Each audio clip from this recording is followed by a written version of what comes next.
The occupation of Dewey Square in Boston ended early Saturday morning for protesters when police evicted them in an early dawn raid. Police arrested 46 people after the city's mayor gave them the order. We are shredding the Constitution by our continuing to abuse peoples all over the world. The arrests of the Boston protesters and others across the country are influencing groups to urge for a global observance of Human Rights Day. Examples: Guantanamo. Example: Bagram.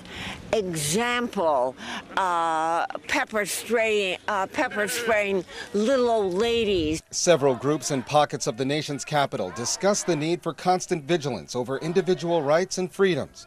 They share concerns that the balance of power is unfairly shifted to benefit the nation's wealthy and corporations and not on human values. Human rights are those things which you have a right to because you were born on this planet. Do you think those rights are being threatened?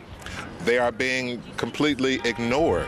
And yes, they are being threatened. They're being threatened by globalism. They're the military, industrial, congressional complex. At Freedom Plaza, Occupy members worked on banners spreading the need to urge for human rights for everyone. In 1948, the United States signed the Universal Declaration of Human Rights. It became the basis of many constitutions internationally. However, many people believe that human rights are being threatened right here in the United States as they're being ignored elsewhere in the world.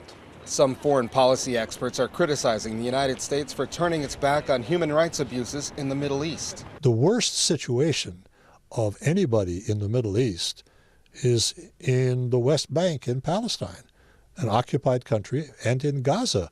Experts say human rights observances should be domestic and international. So our position on human rights, and everybody's position on any issue, is if my friends do it, it's okay. And if my people who are not my friends do exactly the same thing, that's not okay. Well, that is called dynamic hypocrisy in my mind. This week, scores of protest groups plan to point to inequalities in the country's social support systems, government services, and wealth distribution. Their goal is to force lawmakers to even the playing field. Colin Campbell, Press TV, Washington.